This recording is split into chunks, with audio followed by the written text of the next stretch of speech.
Rakesh, now you can continue.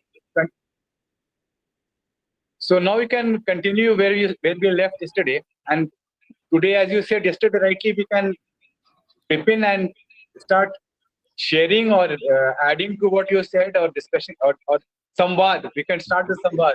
But I think you take it from here. I'm absolutely certain you have lots more to add, Rakesh ji. Okay, frankly, I mean,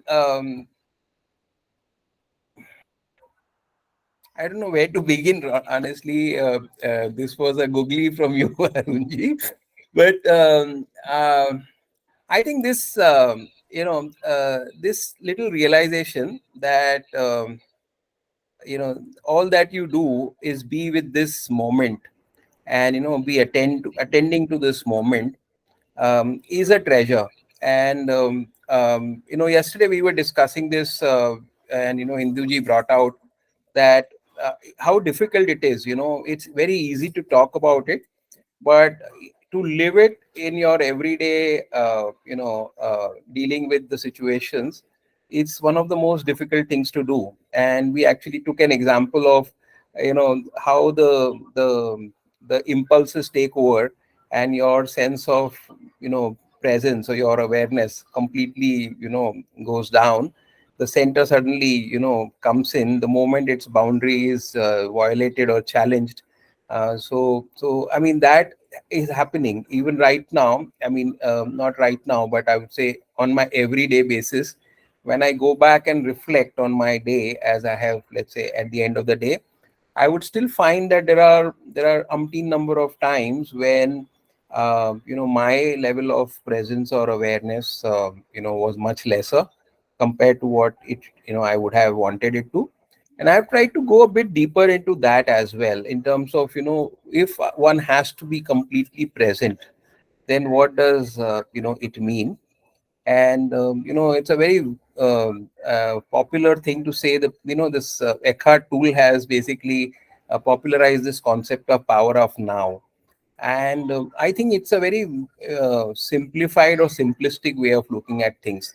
If you want to be in the now, and you consider now to be just this present, just present instance of time, then it's an impossible thing to do. If there is the moment has a momentum. It's a moment is not just this particular second. It's a culmination of a lot of things which have happened in the past and something which is going to happen in the future. It's kind of it's not just the exact second or exact instance where we are right now. So if there is a legacy of the past, if there is something which is not dead in the past, then it's a ghost which will live in my mind, and that ghost will not let me be present to this moment.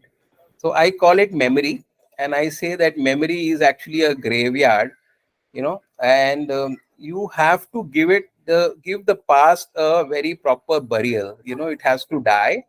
Unless it dies, the closure is not there, and it will keep coming back into your mind, and it'll keep occupying your mind, and it'll become then you can't be present to the present. So in reality, if you have to live in peace, then you have to die to rest in peace. You have to die to the moment that has just passed, and that's a very difficult thing to do.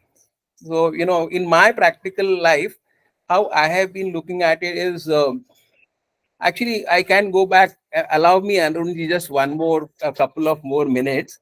So this journey possibly must have started earlier, but the crystallization point was on a particular day. It was 11th of July 2021, when for I mean a reason which is never known. No, I don't even know when it happened, why it happened, but I actually fainted twice in a period of about 2 hours, and then I went to a hospital. I mean, I was not to be taken to the hospital. I went myself because there was nothing else except that I fainted twice. And that one day of staying in the hospital, that was my first ever stay in the hospital.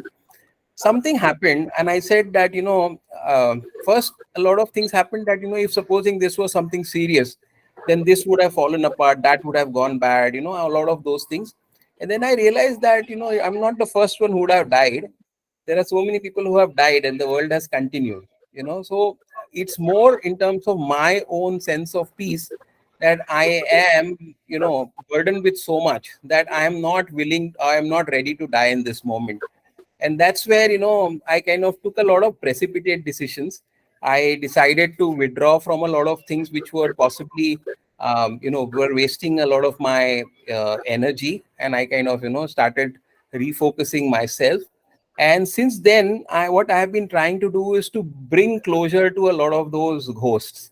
I'm not fully finished with them, but that's the process which I'm trying to do, so that when I deal with the moment, I don't have a lot of these ghosts in my mind. And hopefully with that, the level of presence might be a little more pronounced. So maybe we can start from there, Arunji. Eckhart Tolle has the exact had the same experience since you have read, and that book, The Monk Who Sold the Ferrari, the book starts with the experience which you just narrated. I'm very sure you must have read that Yes, approximate Robin moment of Sharma's. death. Yes. Yeah, Yeah. moment of death, and then that's a wonderful thing. Yes, Jhaji, Doctor Jha, you're talking about some moment of loneliness. I shared a line of Camus, I believe, and Yeah, Albert Camus. it came this morning, came to my knowledge this morning, and I thought, yes, exactly, this is what we were talking last evening, and we are continuing from there. It's very difficult, as Rakesh ji has said. Burying the past is seems almost impossible. And then this state, I just briefly mentioned. Uh, we have just dropped two words before the audience, the Vitarag, uh, and that is what yogis strive for. And this morning, while I was thinking of last evening's session, I was suddenly reminded of a character in Premchand's famous, celebrated novel, Rangbhumi. That character is called Surdas. And through him, Premchand says कि ज्ञानी कहता है कि आपके होठों पे मुस्कुराहट ना हो, आपके आंखों में आंसू ना हो. मैं कहता हूं, दिस इज सूरदास और कॉमन ह्यूमन बींग्स, मैं कहता हूं अगर तुम्हारे होठों पे मुस्कुराहट ना हो, तुम्हारी आंखों में आंसू ना हो, तो तुम आदमी नहीं पत्थर हो. अब इस आदमी से पत्थर या पत्थर से आदमी बनने की जो यात्रा है वो बड़ा कठिन है. और मैं अपनी बात कर रहा हूं, I am not talking about others.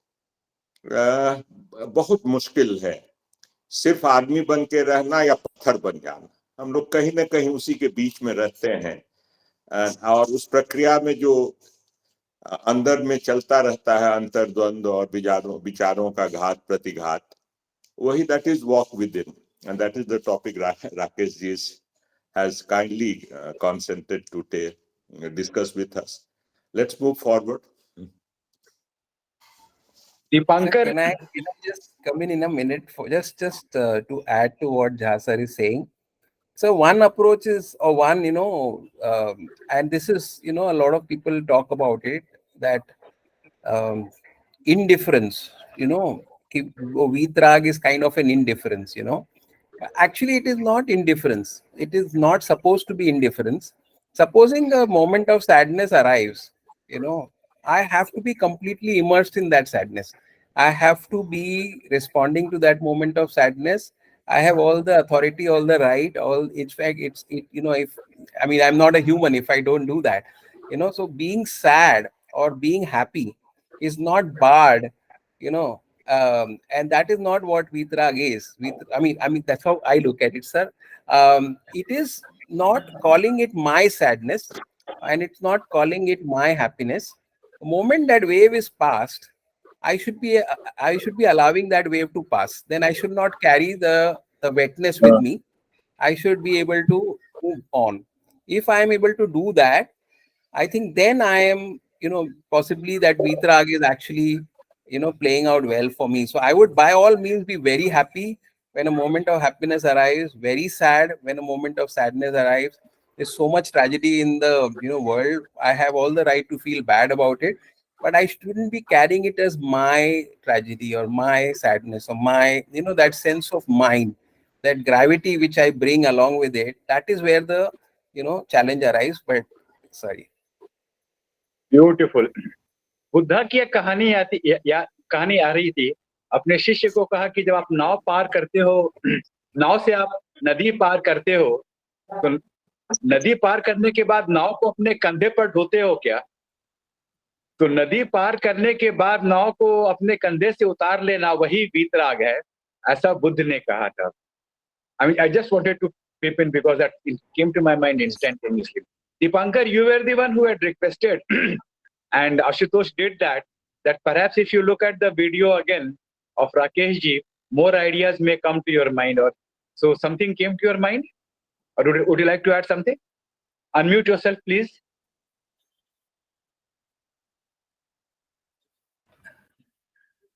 Yeah, something came, but Rakesh ji sort of touched it, but still I would love to hear a little more. Your that fifth point was very poetic, and it came to me as quite abstract also. In fact, yesterday I lost you there. I was still on the previous point, and then suddenly it came and sounded good, sounded poetic.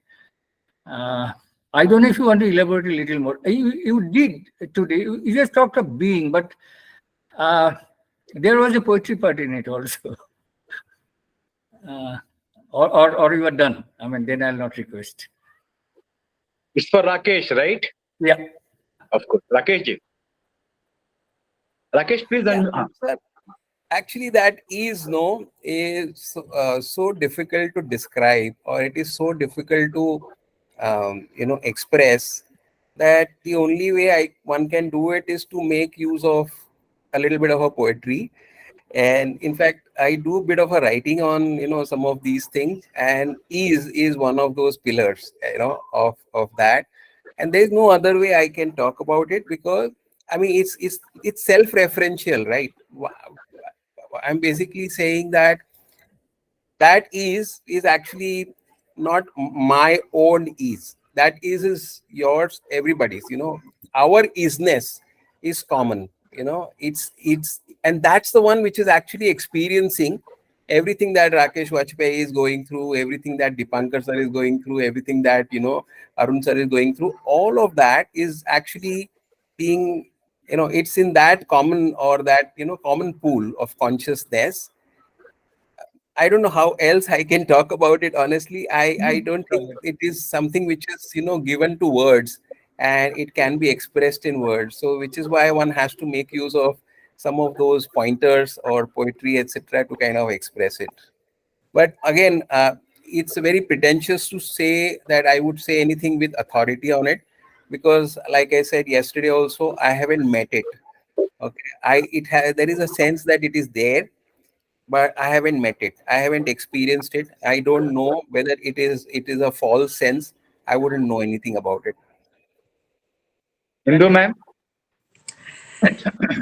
Um, uh, First of all, I would like to say, in fact, all of us are, we are in the process of discovering ourselves. Whether it is discovering that I, or it is transcending above the I. We are all in the process of doing it.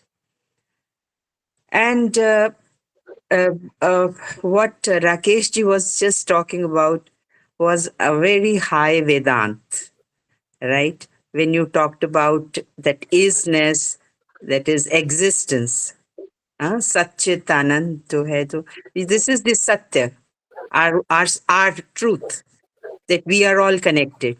That something is very common in the entire existence itself. That, okay. Now, the question that was coming to my mind was, what are we seeking when we are talking about it? The discussion that we are having, what are we aiming at? Am I Can I aiming at sorry, discovering my own? sorry, please continue. Am I aiming at discovering my own self? Is that my aim when I'm talking about all these things and listening to all these things? Am I trying to discover my own self, my own I? Well, yes, that is part of the journey. I do feel that, and that is very important. Unless I do that, I think nothing is possible. But then at the same time, I mean, my what has prompted me to enter into this discussion or enter into reading this kind of literature or to brood about all these questions? What has prompted me? Partly to discover my reality, yes, but partly to demolish my reality also. This is to just do away with all this. But then, as Rakesh ji said, we can't even do away with our memory. We cannot, as I also said that it is very difficult to cut off your memory. But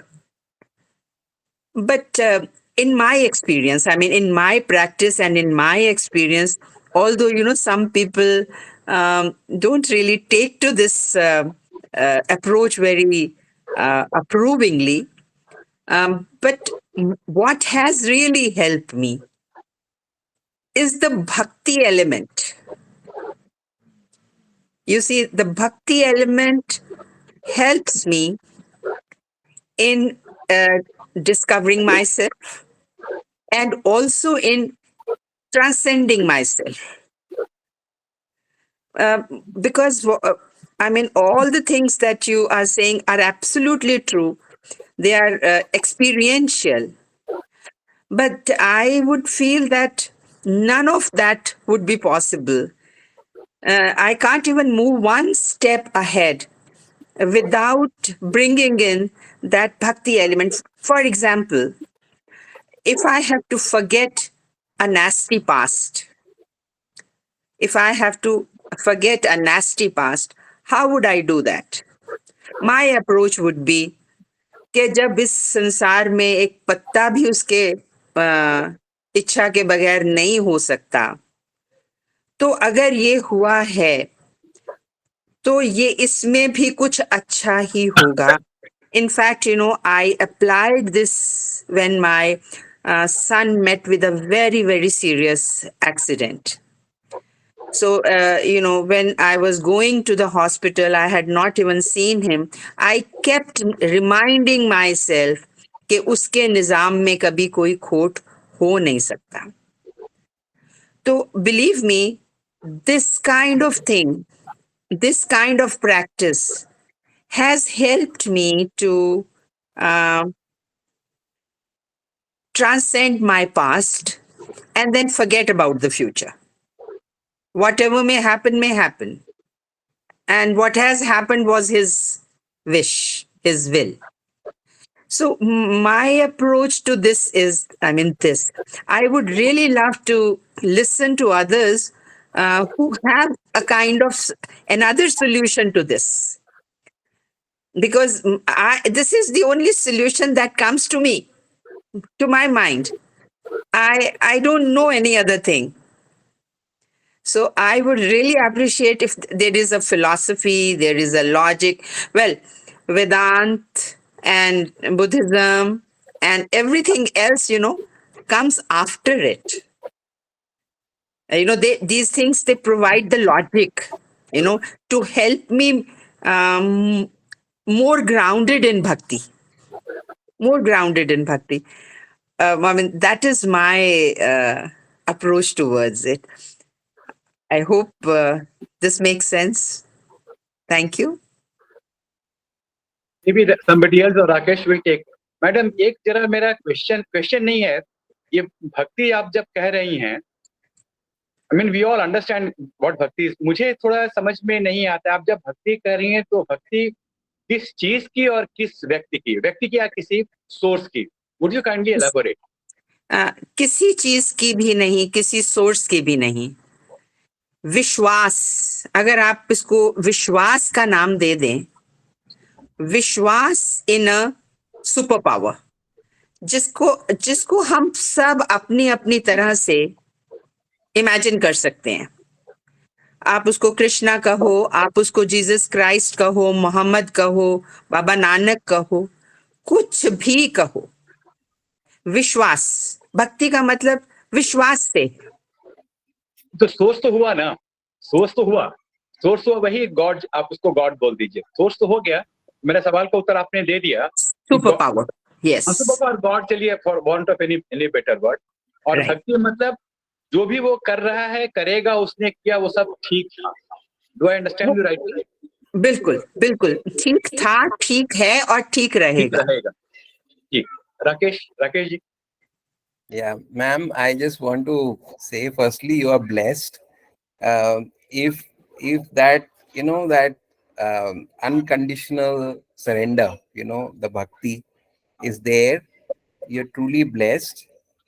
This is one thing I have struggled with myself, and I think I may be bad, it's a bad generalization, it may be wrong, but I have found, the male gender has a lot of greater sense of self or ego, and is very difficult for us to accept that superpower, or that so-called god, or whatever name you give it, as someone who's conducting this universe.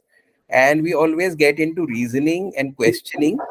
I have seen my wife, she has this unquestioned belief, okay, like you said, vishwas, and whatever name you give it, but that brings a lot of solace, it brings a lot of comfort, it brings, it basically, it's actually you putting yourself, that center is being displaced, you're allowing something else to replace your center, and that is a huge blessing. And honestly, I have very badly struggled with this. I try and I fail, and I keep trying and I keep failing. So this is a method which has not worked with me, but I envy everyone who I see following into, doing this. It's a great way of reaching there. Can I? Yeah, Indu ma'am. Sir, हम क्योंकि इसी बात भक्ति की बात कर रहे हैं, तो हम तो चलो we are all pass 60s, तो हम कोई ना कोई रास्ता ढूंढ ही लेंगे। वैसे तो इन दिस मेल गैदरिंग मुझे ये बात करनी बहुत डिफिकल्ट लग रही थी, तो मुझे बहुत हिम्मत जुटानी पड़ी इस चीज को बात करने के लिए। और सिर्फ यहाँ ही नहीं, मेरे अपने घर में मुझे बात करने में बहुत मुश्किल आती है। और घर की भी बात छोड़िए आप, आजकल तो आप फीमेल गैदरिंग्स में भी आप ये बात नहीं कर सकते हो। मतलब बहुत फीमेल गैदरिंग्स ऐसी हैं, कई बार मैं सच बता रही हूँ मैं, कि मेरे को ऐसा लगता है कि मेरे पास कोई बात करने के लिए होता ही नहीं है। कभी कभी अरुण सर मेरे से बात करते हैं, तो मुझे इनसे बात करके बहुत अच्छा लगता है, बिकॉज ये कुछ समझते हैं, शायद पता नहीं पागलपन समझते हैं या क्या, लेकिन मेरी बात कि को हाँ कर देते हैं ये। तो मैं ये जो मेरे को ज्यादा चिंता है वो ये है कि हमारी जो यंग जनरेशन है उनको इसके बारे में ना तो बताया जा रहा है, और and because they are leading a very stressful life, they have greater challenges than us when we were their age. तो इन बच्चों को एक आधार देने के लिए, एक बेसिक ग्राउंड देने के लिए कुछ ऐसा जरूर करना चाहिए, या हम अपने ही अपने घर के बच्चों के साथ, आसपास के बच्चों के साथ हम करते रहें। Like I used to talk about this aspect when I was teaching my students in the college. मैं इस पे elaborately बात किया करती थी, और स्टूडेंट्स को ये मेरे पर दे एक्सपेक्टेड कि इनकी क्लास में हमारे को एक ऐसा ऐसा लेक्चर मिलेगा ही मिलेगा. But then I found that some of them who interact with me now, my lectures did make a change. My lectures did make a change. If nothing else, उनको ये पता है कि अगर कभी हमारे को प्रॉब्लम आती है तो हम भगवान का नाम लेके चले जाएं तो ठीक हो जाएगा. मुझे ऐसा लगता है कि अपनी यंगर जनरेशन्स को जरूर इस तरफ लगाने के लिए कुछ करना चाहिए. दिस इज माई बेसिकली मैं बहुत कोशिश करती हूँ, जिस भी बच्चे से बात करती हूँ उसको इस तरफ डालने की कोशिश करती हूँ. But I think it has to be a cumulative effort. Thank you. Ashutosh, go ahead. Yes, sir, I know you also wanted to talk something, but I took this liberty of raising my hand now. पहली बात तो Indu ma'am ने जो भी कहा मैं उससे बहुत बहुत प्रभावित हूँ. इनफैक्ट मैं बहुत सोचता हूँ इस बारे में. इंदु मैम, आपने जो कुछ कहा कि कोई शक्ति है और उस पे ये सोच के चलना है कि जो कुछ हो रहा है दुनिया में उसी की इच्छा से हो रहा है और जो होगा आगे भी अच्छा ही होगा, या उसने जो plan in the larger scheme of things, these are small events or incidents which at that moment of time I may or may not like or may not subscribe to it, but it's definitely something which is planned at a higher level. So while talking this, there is another thing which I keep talking to the youngsters, particularly whenever I speak to them, and there is a kind of debate or discussion about existence of God, or whether one should believe in God or not, or whether there is a superpower or not. So I tell them that I for sure don't know whether there is God or there is no God, but I believe that there is some power and I believe in him. And the other byproduct or advantage of this belief is that if people stop believing in God, then more than 50% of the world population will be in depression.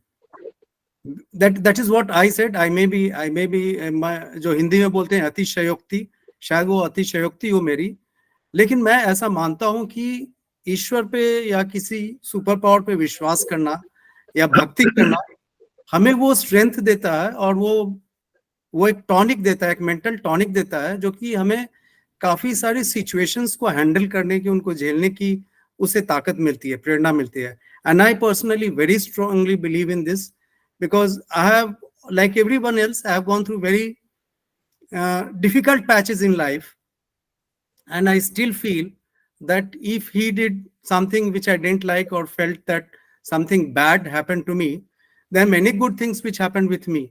At that time I didn't say कि मेरे साथ इतना बढ़िया क्यों हुआ, लेकिन ये कुछ हुआ है तो शायद वो larger scheme of things का part है. So this was my submission. I just thought I'll talk about it. Somebody else? So we still have some time. What I'm going to say is definitely neither to, actually now some points got triggered inside me after Indu ma'am, Rakesh and Ashutosh. So I'm just talking off, and actually I'm talking to myself. I'm going to talk to myself. Like Rakesh, I tried my best and failed miserably to find certain kind of a solace, or like Ashutosh, or unlike Ashutosh, unlike Indu ma'am. And I agree with Rakesh that they are blessed. So that is nothing beyond that. लेकिन अपनी failure है तो अभी आप लोगों के बात सुनकर के मेरा अपना फेलियर की मैंने काफी कोशिश की. हर आदमी के समान मैंने भी स्ट्रगल किया है. उस स्ट्रगल में मुझे फेथ ने उतना बड़ा संबल नहीं दिया. I am just talking about my self, and not that I was not looking for faith, not that I was not looking for कि ईश्वर तो कुछ कर रहा है, अच्छा ही कर रहा है, लेकिन वो उससे मैं आगे नहीं बढ़ पाया. मेरी कमजोरी है. तो इसीलिए भक्ति मार्ग पर काफी कोशिश करने के बाद, और अभी भी मैं भक्ति मार्ग पर ही हूं. ये क्या है, ये सवाल तो जो मैंने अपने सेशन में पूछा, मेरे मन में भी आता है, तभी तो पूछा था. मेरे लिए भक्ति क्या हुआ अभी आज के दिन में, उस ज्ञान के मार्ग पर पूर्णतया अपने को समर्पण कर देना मेरे लिए वो भक्ति हो गया। मैं जो जानना या समझना चाह रहा हूं, जो मेरे हाथ से पानी के समान छूट जाता है, भीग तो जाता है हाथ, पकड़ना चाहता हूं तो छूट जाता है, उस पकड़ने या छूने की प्रक्रिया पर पूरी तरह से अपने को समर्पित कर दूं, उसमें मेरी पूरी भक्ति है। वो मेरी, ऐसा लगता है मुझे भक्ति है। दूसरी बात, मैं तो कुछ बोलने के लिए आया नहीं था, सुनने के लिए आया था, लेकिन कल झा जी ने एक शब्द का इस्तेमाल किया था, खुशी, प्रसन्नता, हैप्पीनेस वर्सेस और एंड पीस। राकेश जी ने पीस का इस्तेमाल किया था। इन दो शब्दों ने मुझे 24 घंटे कल से आज तक उद्वेलित रखा है। कुछ और शब्दों ने जो उद्वेलित किया, इज और इजनेस, इसने मुझे 24 घंटे से उद्वेलित कर रखा है। एक और वाक्य जो था इंदु मैम का, जिन्होंने टीएस एलियट को कोट किया था, पीस सरपासेस अंडरस्टैंडिंग।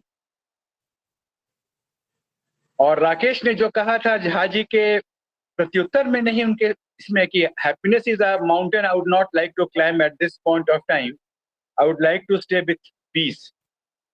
तो ये जो चार थी, is, easiness, peace and happiness, peace surpasses understanding, and peace is not something, Rakesh ji की लाइन है, it is absence of many things.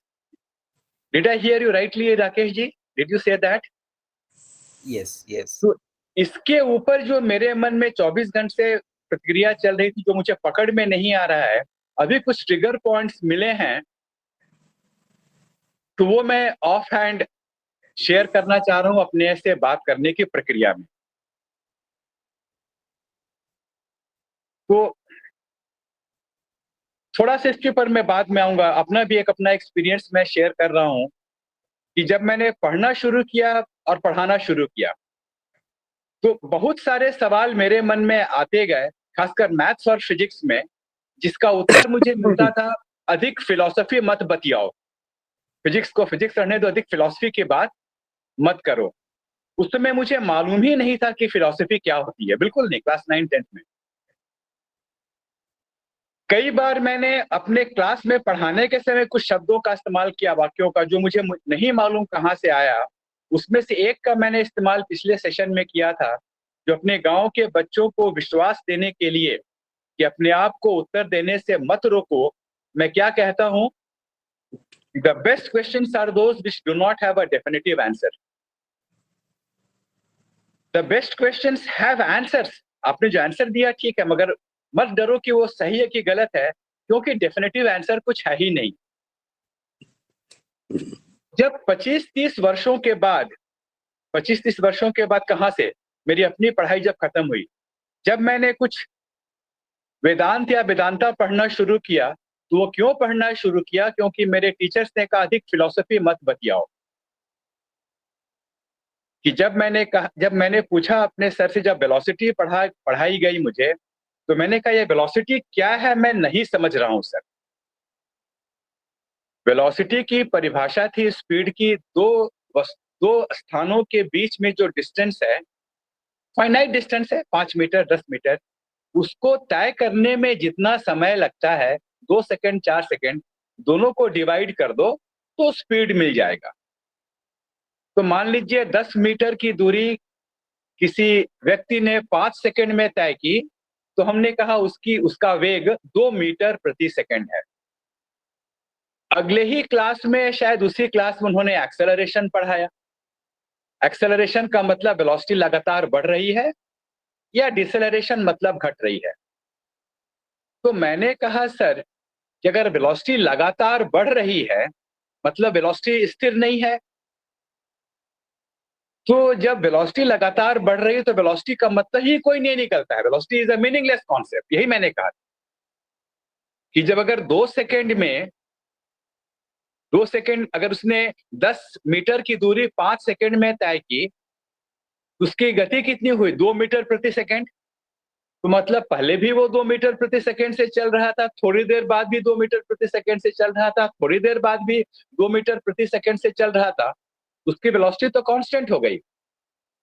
और हमने जब किसी वस्तु को ऊपर से गिरा दिया तो उसमें एक्सेलरेशन, मतलब हर जगह उसकी वेलोसिटी बदल रही है। तो अगर हर जगह बदल रही है तो कांस्टेंट कैसे हो सकती है? तब उन्होंने मुझे चपत लगाया, कहा तुमने इंस्टेंटेनियस वेलोसिटी का नाम नहीं सुना है क्या? इंस्टेंटेनियस वेलोसिटी का जो नाम है वही मतलब है वेलोसिटी एट एन इंस्टेंट। तब मैंने कहा गुरुजी, एक इंस्टेंट पर तो बॉडी एक ही जगह पर न रहेगी। Body will be at one position at one point of time. Where is the velocity coming into it? Velocity के लिए तो कम से कम दो जगहों पर जाना चाहिए ना। एक जगह पर बॉडी एक ही जगह पर है एक समय पर, एक instant. If the body is at one position at one instant and there is no if, body has to be at one position at one instant, and if it is at one position, what does velocity mean? तो उन्होंने कहा philosophy तो मत बतियाओ। इसको मैं दूसरी बात से लिंक कर रहा हूं कि जब मैंने अपने बच्चों को बताना शुरू किया कि अच्छे सवाल का उत्तर तो होता है, कोई डेफिनेटिव उत्तर नहीं है, मतलब बहुत सारे उत्तर हो सकते हैं। तब जब मैंने कालांतर में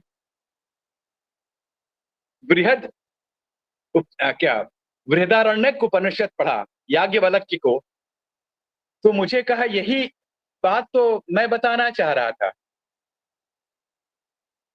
अच्छा, एक सेकंड, मैं भूल गया, अभी मुझे याद आया।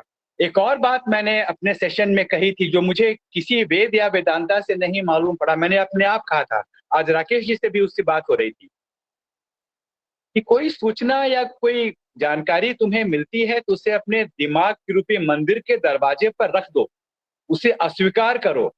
इनकार करने की बात नहीं कर रहा हूं, एट दिस मोमेंट उसे अस्वीकार करो। तो वहां पर भी बात आई थी, अस्वीकार के माध्यम से स्वीकार करना है, ऐसा मैंने कहा था। जब बृहदारण्य मैंने पढ़ा तो देखा बिल्कुल वही बात तो वो कह रहे हैं। अंतर यह है कि मेरे दिमाग से उनका दिमाग बहुत स्पष्ट है। तो अभी आप लोगों से बात करते हुए अब मैं अपनी बात पर आ रहा हूं, अब मेरा दिमाग थोड़ा क्लियर हो गया। मेरी भक्ति कहां पर है? मेरी भक्ति अपने आप को समझने में, आसपास जो हो रहा है वो समझने में, वहां मेरी भक्ति है। और वो समझने में मुझे याज्ञवल्क्य ने बहुत मदद की है। वो समझने के लिए ये क्या है, इससे अधिक अच्छा तरीका है ये क्या नहीं है। तो पूरे बृहदारण्यक में नेति, यह नहीं है, यह नहीं है, यह नहीं है कहा गया। तो अब यहां से मैं उपनिषद को तो बिल्कुल कोट नहीं कर रहा हूं, मेरी औकात ही नहीं है। मैंने कैसे समझा वो मैं आपसे शेयर कर रहा हूं। मुझे कोट मत कीजिएगा प्लीज, क्योंकि मैं उनको कोट नहीं कर रहा हूं, लेकिन मुझे क्या समझ में आया मैं आपसे शेयर कर रहा हूं। मुझे यह समझ में आया कि जब गार्गी ने अंतिम प्रश्न पूछा याज्ञवल्क्य से, और बड़ा खतरनाक प्रश्न पूछा कि ब्रह्म क्या है, तो अगर अपनी भाषा में बात करूं तो याज्ञवल्क्य इतना होशियार आदमी था कि वो समझ गया ये औरत मुझे फंसाने वाली है। औरत मतलब विदुषी, फंसाने इसलिए वाली है कि मैं जहां बोलूंगा ये यह है, वह उसमें कोई ना कोई कॉन्ट्राडिक्शन निकाल लेगी और मेरी बात गलत हो जाएगी। तो ऐसा करता हूं कि मैं उत्तर भी देता हूं लेकिन उसमें डेफिनेटिवनेस नहीं रखता हूं। तो पूरे संवाद में अगर आप पढ़े होंगे, नहीं भी पढ़े होंगे, थोड़ा सा मैं बता दे रहा हूं। वो जब कहते हैं ब्रह्म ये है, उसी समय कहते हैं ये नहीं है। तो उत्तर तो उन्होंने दे दिया। जब उन्होंने उत्तर दिया तो उनका उत्तर गलत नहीं है, यह नहीं है, लेकिन कमिट उन्होंने नहीं किया कि यह ही है। तब जब वो ब्रह्म की बात करते हैं तो वो क्या कहते हैं? वो कहते हैं कि जब पूछती है आकाश को किसने बनाया, तो उसने कहा ब्रह्म किसी का निर्माण नहीं करता है, वह निर्माण करता नहीं है, वह निर्माण को देखता है। ब्रह्म का आदि नहीं है, अंत नहीं है, लेकिन खुद वो अनंत नहीं है, खुद वो आदि भी नहीं, वो खुद शुरुआत नहीं है, वह दृश्य नहीं है, दृष्टा है। उसने किसी चीज का निर्माण नहीं किया है, वह निर्माण को देख रहा है। वह निर्माता नहीं है, वह दृश्य नहीं है, वह आकाश नहीं है, वह अस्तित्व नहीं है, वह इज नहीं है, लेकिन सब में है तो वो इजनेस है। ये बड़ा होशियारी वाली बात मुझे लगी, लेकिन एक साथ मुझे ये भी आ गया कि उन्होंने भी कोई डेफिनेटिव आंसर नहीं दिया। शायद वो हम लोगों को चाहते हैं कि आप क्या नहीं है, क्या नहीं है, क्या नहीं, करते करते करते शायद आप पहुंच जाएं कि ये क्या है। तो राकेश जी की बात का जो इज और इजनेस था, शायद मुझे लगा कि समझ में आया कि वो इज नहीं है, जो भी मैं सोचता हूं वो है, वो नहीं है, लेकिन इन सब में वो है। एक और मुझे बहुत अजीब बात नजर आई, याज्ञवल्क्य साहब ने वृदा अरण्यक ने कहीं और कहा, ईश्वर स्वयंभू भी, सॉरी, ब्रह्म स्वयंभू भी नहीं है। उसका जन्म तो नहीं हुआ है, वो शुरू में न शुरू है अंत है, वो स्वयंभू भी नहीं है। और तब वो इंदु मैम वो रैशनैलिटी की बात करते हैं, जो हम लोग आपस में बात करते रहे कि रैशनैलिटी से सारी बातें समझ में नहीं आती हैं, और आप बिल्कुल सही कहती हैं, आप बिल्कुल सही। लेकिन जब मैं आपने पूछता हूं सही सब बात मतलब क्या, अगर रैशनैलिटी से, लॉजिक से सारी बात समझ में नहीं आ सकती, ये सत्य है, तब मैं पूछता हूं सही सब बात मतलब क्या। तो सब बात तो वो शुरू और अंत ब्रह्म से ही होती है, और ब्रह्म स्वयंभू नहीं है, यह रैशनैलिटी से याज्ञवल्क्य ने प्रूव किया कि स्वयं भू, भव है वो भू नहीं है, इजनेस है लेकिन है नहीं है। उसका जन्म खुद से नहीं हुआ, क्योंकि जब जन्म की बात करेंगे तो ये एक्सटर्नल फेनोमेना है। मैंने विचार को जन्म दिया या मैंने किसी व्यक्ति को जन्म दिया, तो दो अलग अलग चीजें हैं, जन्मदाता और जिसका जन्म हुआ। स्वयं जो कि इंटरनल फेनोमेना है, वह अपने आप को जन्म नहीं दे सकता है। एक थोड़ा सा एग्जाम्पल लेता हूं। जिस कमरे में भी आप बैठी हैं, आप सब लोग बैठेंगे, जिंदगी भर उसी कमरे में बैठे रहे, आप कभी जान नहीं पाएंगे वो कमरा कहाँ है। यूनिवर्स के साथ भी वही बात है, हम कभी जान नहीं पाएंगे यूनिवर्स कहाँ है, क्योंकि कमरे के बारे में जानने के लिए कमरे से बाहर जाना लाजिमी है। यूनिवर्स के कहाँ है यह जानने के लिए हमको यूनिवर्स से बाहर जाना पड़ेगा। तो बाहर और अंतर का जो अंतर है, तो स्वयं को मैं स्वयं जन्म नहीं दे सकता हूं। इसलिए ईश्वर के बारे में, सॉरी, ब्रह्म के बारे में उन्होंने कहा यह स्वयंभू भी नहीं। तो ये क्या है, इसका उत्तर तो उन्होंने नहीं दिया, लेकिन क्या नहीं है सब बता दिया। तो नेति का मतलब नेगेटिविटी नहीं है मेरे हिसाब से, न होना शायद जो यह है उसके पास जाने का मेरे हिसाब से सबसे सटीक रास्ता है। क्योंकि जब उसने कहा ब्रह्म आकार नहीं है, बहुत होशियार आदमी था, क्योंकि आकार की बात करेंगे तो विकार भी चला आएगा, हर आकार में विकार होगा। तो जहां वो बोलते आकार है तो फंस जाते कि हर आकार में विकार होगा। तो उन्होंने क्या कहा, यह आकार नहीं है, निराकार है। यह विचार नहीं है, विचारणीय है। दोनों बात उसने कही, विचार भी नहीं है, आकार भी नहीं है। अस्तित्व तो है, इसका अस्तित्व तो है, लेकिन इस अस्तित्व किसने अस्तित्व दिया, उसने अपना भी अस्तित्व अपने आप को नहीं दिया, बस है। लेकिन वो है सिर्फ है नहीं है, उसमें कुछ इजनेस का एलिमेंट आ गया कि है अगर होता तो नहीं है भी चला आता। इसलिए वो नहीं है की बात करते हुए शायद राकेश वो इससे आपके इजनेस की ओर जा रहे हैं। ये भी मेरे सोचने की प्रक्रिया चल रही है, अभी अपने आप से बात कर रहा हूं। फिर जो झा जी ने सवाल नहीं उठाया था, जो उन्होंने पीस और हैप्पीनेस की बात की थी, तो राकेश ने कहा था पीस, और मैडम ने कहा था कि पीस सरपासेस अंडरस्टैंडिंग। याज्ञवल्क्य की ओर मैं जा रहा हूं, तो वो बोलते हैं ही इज एक्सपीरियंसेबल।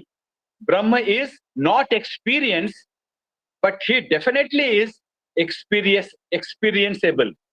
मुझे लग रहा है कहीं ना कहीं पर peace definitely surpasses understanding, but it will not surpass experience.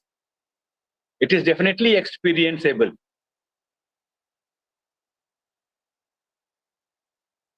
Happiness की जब बात झा जी ने की थी, तो हैप्पीनेस के बारे में तो it is a mountain, let us not climb, वो सुख और दुख में बड़ा आएगा। एक शब्द आनंद आता है, आप सबने देखा है, परमानंद, आनंद। जब आनंद पर मैंने सोचना शुरू किया, आनंद, तो कुछ पिछले 5-6 घंटे से मैं पढ़ रहा हूं, तो जैसे कि आश्रम है, तो आश्रम के दोनों अर्थ संस्कृत में दिए हुए हैं। बिना श्रम के भी उसका एक अर्थ है, और श्रम के साथ वो भी एक अर्थ है। जब बिना श्रम की बात करते हैं आश्रम में, तो बोलते हैं एफर्ट मत करो। आश्रम एक ऐसी जगह है जहां पर आप एफर्ट नहीं कर रहे हैं, अनायास आपके पास आ रहा है। आप जब उस अनायास की अवस्था में रहेंगे, अपने आप को छोड़ देंगे, तब शायद ज्ञान मिलेगा। वह जगह जहां आप श्रम नहीं कर रहे हैं, एफर्ट नहीं कर रहे हैं, अपने आप को छोड़ दिया है, वो आश्रम है। एक और अर्थ आश्रम का ये भी है, जहां आपको श्रम करना ही पड़ेगा। तो यही तो वेदांत की है कि आप जो अपने मन से चुन लीजिए। मुझे पहला वाला जरा आकर्षक लगा, तो जब मैं आनंद पर गया, तो बहुत चीजें पढ़ने के बाद मुझे शिव पुराण में एक नंद के बारे में मालूम पड़ा। उन्होंने कहा, नंदा और नंदी क्षीर सागर के मंथन के बाद निकली हुई 5 गायों में से एक गाय का नाम है। मंथन के बाद गाय दूध देती है, जरा सोचिए। और यहां क्या है, ये दूध से ही निकली, दूध के मंथन से जो गाय निकली, उसको उन्होंने नंदी कहा। जो नंद देती है वो नंदी है, नंदी गाय का नाम। गाय खुद दूध से निकली, मंथन से, मंथन करने के बाद जो निकली। अब इसके फिर 2 अर्थ निकाले गए। एक अर्थ निकाला गया प्रसन्नता, नंद मतलब प्रसन्नता, और और आनंद का मतलब निकल गया जो प्रसन्नता से परे है। तो अगर मैं श्रम से परे, तो आनंद क्या हो गया, जो नंद से भी, जो खुशी से भी परे है। तो शायद प्रसन्नता से जो परे चीज है, शायद वो आनंद है। तो पीस और आनंद दोनों में एक बात मेरे समझ में आ गई, जो मैंने समझना शुरू किया। पीस जो है वो ये नहीं है, ये नहीं है, सबसे परे है। और अगर वो अनुभूत हो गया, बहुत अच्छी बात। वैसे ही आनंद ये नहीं है, ये नहीं है, ये नहीं है, और उसके बाद अगर अनुभूत हो गया, तब अच्छी बात है। तो इसलिए एब्सेंस के माध्यम से, जो शून्य के माध्यम से लोग बोलते हैं इन्फिनिटी पर जाने का, उस पर तो कभी बाद में मौका मिलेगा तो बात करेगा। ये मेरा जो ये ज्ञान का रास्ता जो मुझे थोड़ा नजर आ रहा है, याज्ञवल्क्य वाला खासकर, उसमें एब्सेंस के थ्रू वहां पहुंचना, जो कहाँ है मैं नहीं जानता हूं, जो अनुभव भी नहीं है, लेकिन एक अनुभूत हो जाए, अगर मैं वहां पहुंच गया, तब शायद मुझे लगेगा कि मैं वहां पहुंच गया। न अस्थि के माध्यम से अस्थि की ओर जाने का। और फिर वो क्या है मुझे नहीं पता, लेकिन वो अनुभूत हो जाएगा। इस रास्ते में अगर मैं पूरी शिद्दत से चल सकूं, तो इंदु मेरे लिए भक्ति की वही परिभाषा। अगर अपने मार्ग से मैं न डगमगाया, 100% मैंने भक्ति, तो मेरे लिए भक्ति, इस रास्ते की भक्ति को मैं भक्ति समझ रहा हूं। I think I have spoken more than I would have wanted to, but I think I shall stop now. All yours.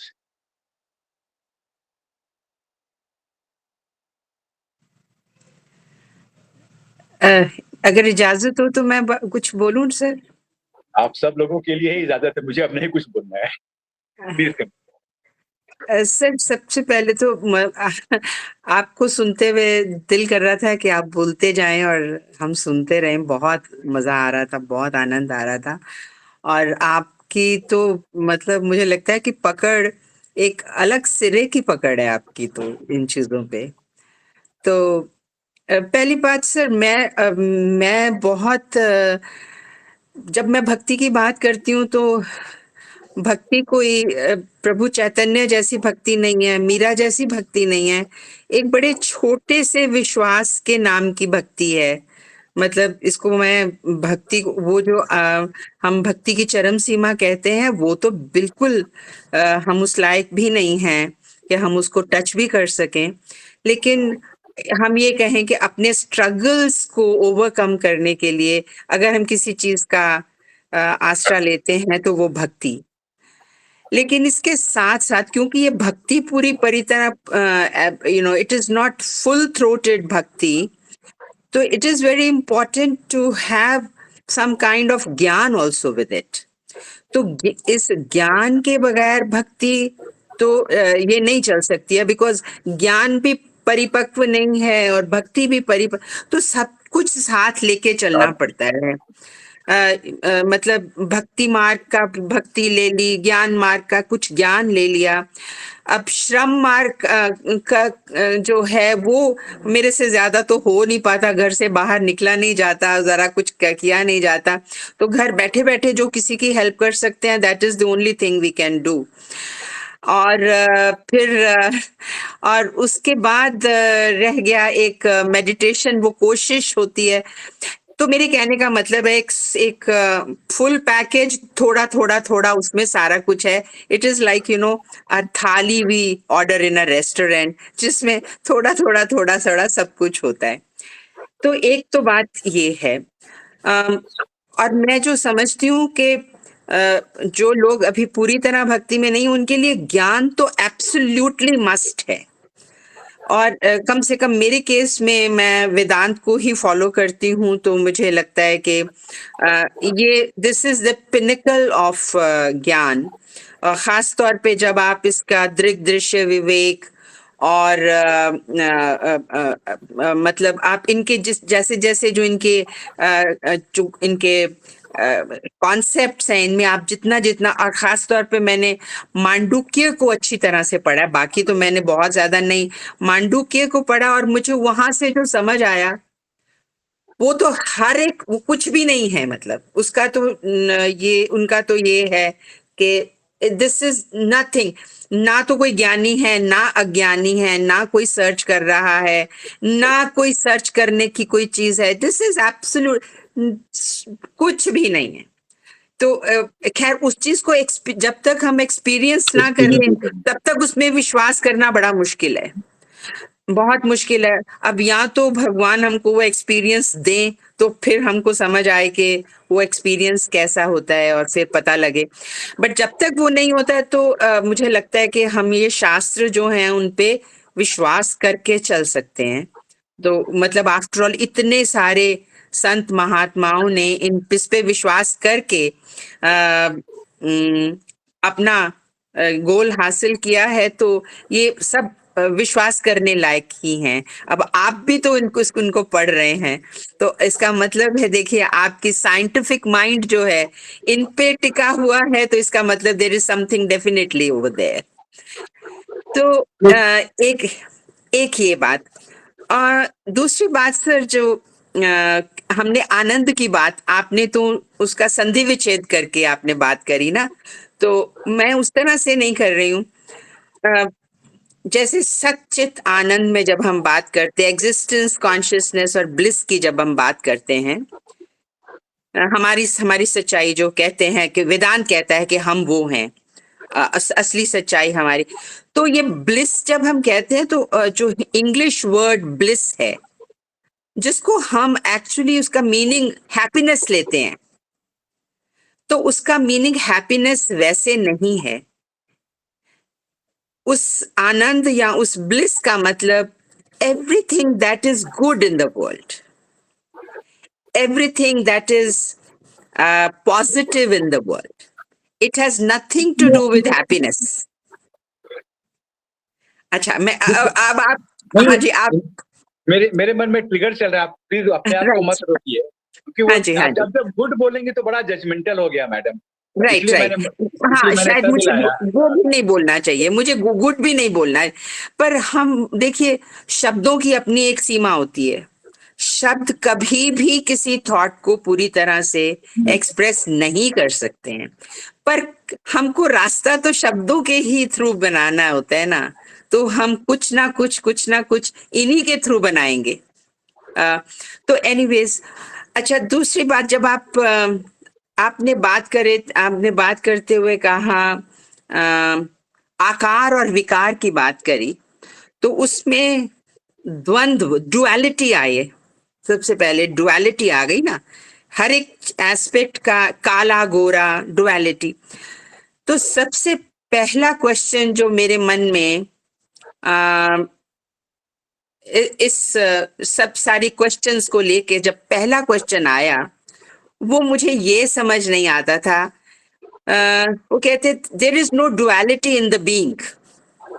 This was the statement by one of our professors, that there is no duality in the being. तो duality कैसे नहीं है, ये मुझे समझ नहीं आता था। तो काला गोरा है, अच्छा बुरा है, सब कुछ हम डुअलिटी में ही देखते हैं ना, लेकिन बीइंग में डुअलिटी मर्ज हो जाती है, वो उसमें डुअलिटी रहती नहीं है। तो वेदांत पढ़ते पढ़ते मुझे इसका जवाब मिला। अब मैं उसको शब्दों में डालूंगी तो आपको फिर भी वो डुअल नजर आएगा। अगर मैं उसको शब्दों में डालने की कोशिश करूंगी तो आपको उसमें डुअलिटी नजर आएगी। तो मुझे ये समझ, कल जैसे मैंने कहा था कि मैं एक वर्ड मेरे को अच्छा लगता है, सबस्ट्रैटम। मुझे एक वर्ड अच्छा लगता है for to describe being is the substratum. It's a background for everything. It's a substratum for everything. We all exist in it. Exist or do not exist, whatever. But we are in this, through this. तो मुझे ये duality जो है, मुझे लगता है कि इसके अंदर सारे डुअलिटी जो है वो मर्ज हो जाती है।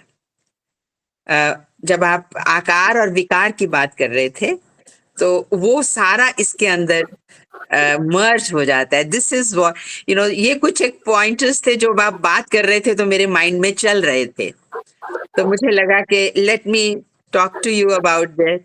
और अब आप, over to you Arun sir. नहीं, actually I have been thinking to my, by talking I was talking to myself. लेकिन आकार विकार की जब वहां बात हुई, I just make a small, वो डुअलिटी की बात नहीं हो रही थी मैडम उस केस में। उन्होंने जब कहा, जब मैं आकार बोलूंगा, ब्रह्म को आकार है, तो हर आकार में विकार होता है, तो मेरे इस डिस्क्रिप्शन ऑफ ब्रह्मा में भी एक विकार, डिस्क्रिप्शन में विकार चला आएगा। तो बड़ा स्मार्टली उन्होंने बोल दिया कि ये आकार नहीं है। एक और दूसरी बात, अभी आपकी ही बात से आपने जो आनंद की बात कही, सॉरी ब्लिस की बात कही, और कल आपने टी.एस. इलियट को कोट किया था, द वेस्टलैंड।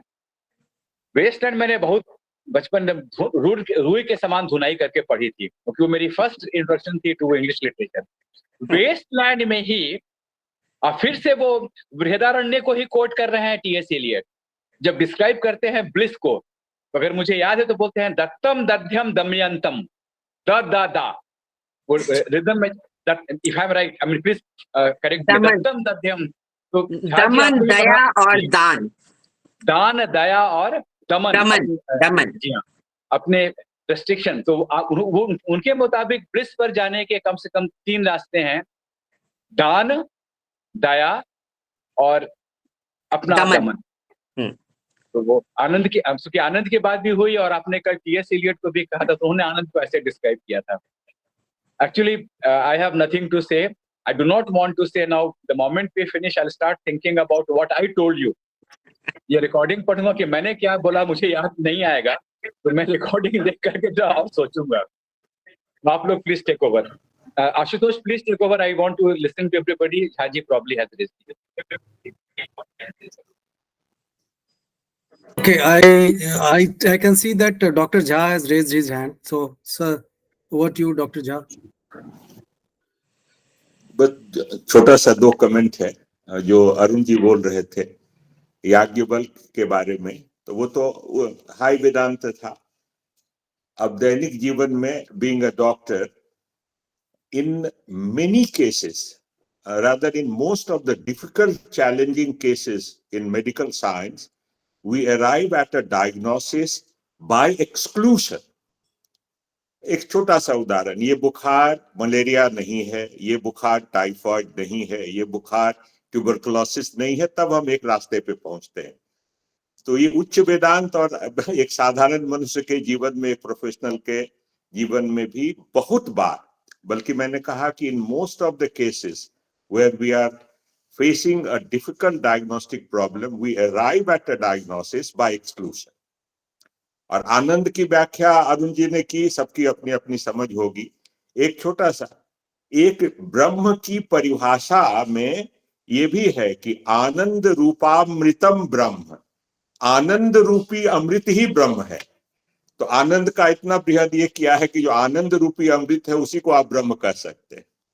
और एक और छोटी सी टिप्पणी कि बृहदारण्यक या याज्ञवल्क्य गार्गी संवाद, याज्ञवल्क्य का जनक के साथ डिबेट, ये सब लोग पढ़ नहीं पाते हैं, पढ़ने का समय भी नहीं है.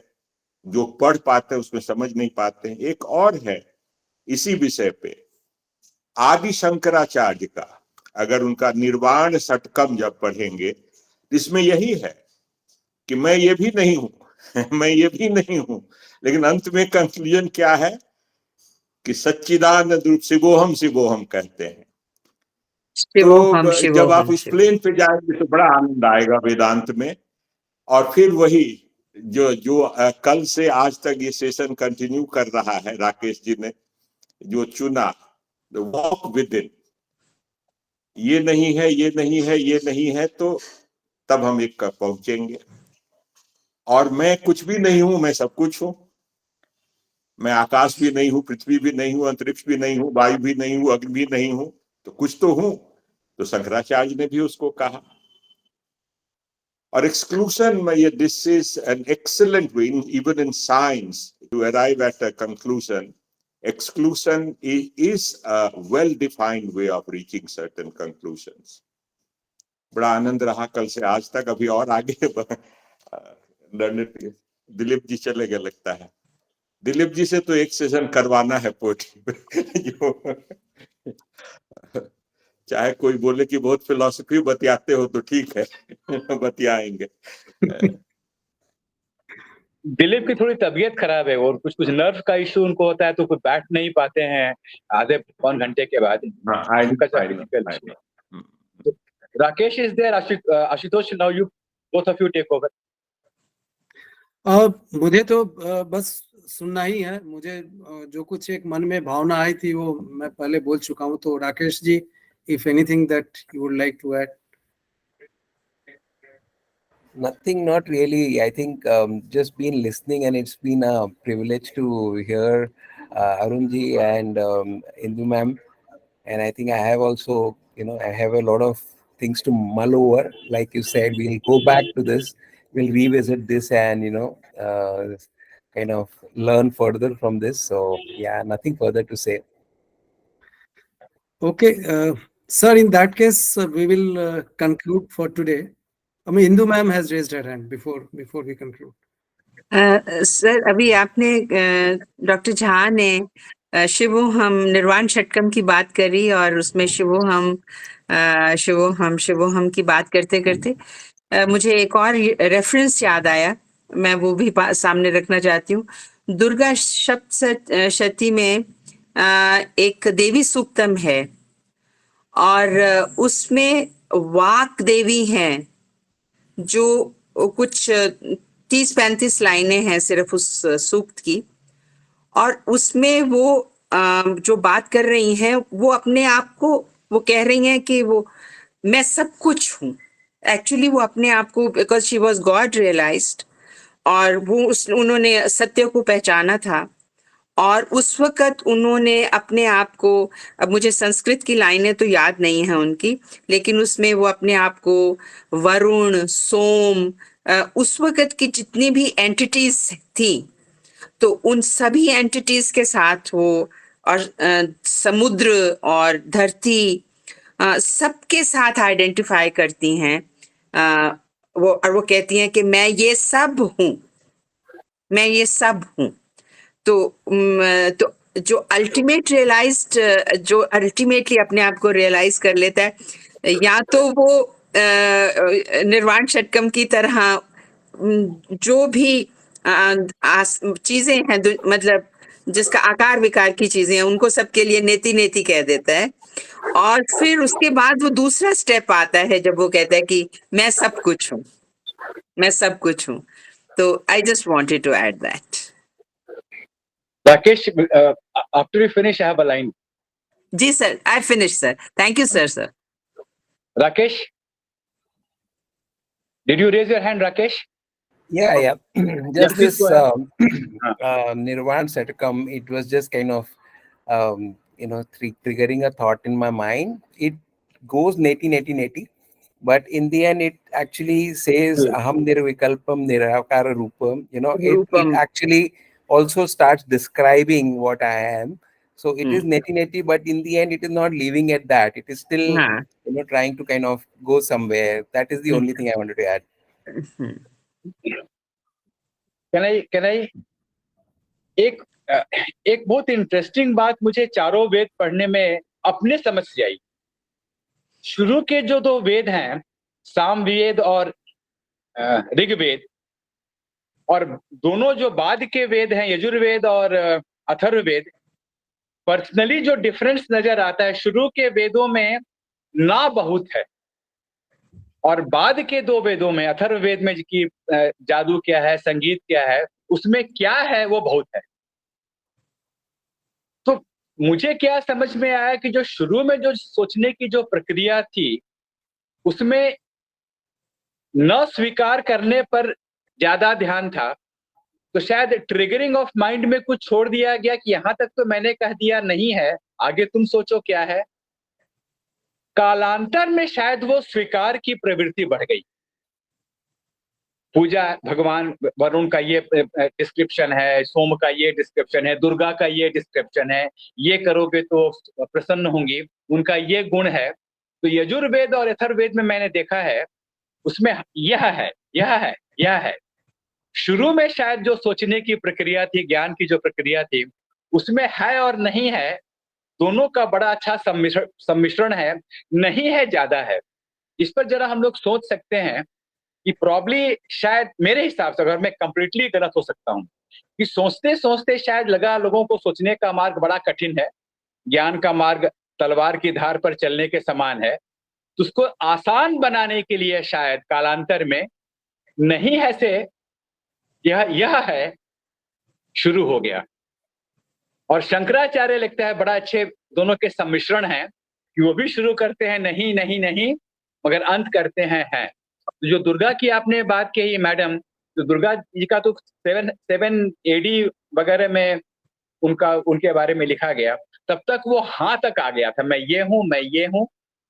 तो ये मुझे भी आप दोनों की बात सुन करके लगा कि शुरू के जो दो वेद आरंभ वाले, उसमें नहीं है काफी है. और बाद के जो दो वेद वाले हैं, अथर्ववेद, और खासकर अथर्ववेद तो मैंने, यजुर्वेद तो बिहार में पढ़ा शुरू किया वापस, है. ये देवता है, उसका ये गुण है, ये देवता है, उसका ये गुण है, ये पूजा करोगे तो प्रसन्न होगा, ये नहीं करोगे तो प्रसन्न होगा. तो मुझे लग रहा है कि जो शुरुआत ज्ञान की यात्रा हुई थी, ये नहीं है, उससे वो यात्रा अब आजकल चली गई. यही है. It's something to think about. Thank you. Ashutosh. Sir, so any other points from anyone? If anybody wants to say anything. I think we had a good session, sir. And thank you, Rakesh ji, for taking it. Oh, I can see Sarita ma'am joining now. Ma'am, we were talking about you. You can unmute yourself and talk. So I just heard what Rakesh ji have said. I heard that previous session, and thank you, Ashutosh ji, doing that, because it really blew my mind. I and boundary and center and peace and happiness all combined. And what Arun sir said before, I mean, in his what he wrote, that it triggered many points. I mean, it is like one of the relatable, really. Someone said it is one of the best we have, which we all can correlate to with this. Yes, we all are like struggling with same eye and same boundary and same what is the property and peace and happiness difference between those, and why you are happy doesn't mean it is peace, because then comes the sorrow. And this is like oh my God, where were you, Rakeshji? You were hiding from us. Thank you so This much. was, yeah, I just finished my round and I ran. Probably you all are still here. This was such a nice thing to talk about, really. This is very great. That's all I have to say. Thank Arun you, sir, man. Thank you. thank you. Thank you. Arun sir, Ashutosh, I just must say, before you yeah. declared the session closed, Mm. क्योंकि Indu tuition की बात हो रही थी ना, literature में भी है, pleasures are but intermissions of pain. When there is no pain, we call it pleasure. Hindu man will bear with me. जी बिल्कुल बिल्कुल लिटरेचर में भी है, नेति नेति वाला लिटरेचर में भी है. बिल्कुल बिल्कुल सर, बिल्कुल सर, बिल्कुल. नहीं सर, मैं बंद नहीं कर रहा था डॉक्टर झा. मैं ये बोल रहा था, अरुण सर को कॉम्प्लीमेंट कर रहा था कि the kind of interest and in a way I should say the success of the purpose of this group is that Sarita ma'am, what we heard from Sarita ma'am just now, she is on duty, she was on rounds, and she just rushed in to join the discussions in the group. So thank you ma'am, thank you so Yes. much. Yeah. This was very eye-opening. Okay. This was great. Right. So we will share the recordings once again, and right, and then the next session again is on Friday, right, Arun sir? Arun sir, you are muted. Mandeep will be taking that session on 15th. I think 15th. I announced it in the group. Mandeep. Yes, sir, you did that. You did that. So 15th is a Friday, and Sarita ma'am, I know that it is a Friday morning for you. So Yes. Yeah. So anyway, So I will join because Anurag? I can join on the next Friday. Today I was on call, so it's kind of hard to. Today Anurag has joined from New Jersey. Anurag Srivastava. He also yeah, had, Anurag is there. Anurag is there. Yes. Yes, Arun sir, yes, I'm still here and I'm listening to all of you. I'm speechless at this point of time. I need to conclude what you all have said to be able to come and say anything. So I'm just in listening mode, nothing more than that. But it's a pleasure to listen to all of you. Thank you. So Okay, we then can conclude the session today. yes. Yes, sir. That is what I want to say. So some final words from you before we close the session. No, actually, this is the beginning. There's no final word. The moment you send me the session, I'm going to hear what I myself said. It was almost talking to myself. I will think more about it. So today you will conclude, and that's all. So thank you everyone for joining, and have a good day. Thank you, everyone. Thank you so much. Good day. Good day. Thank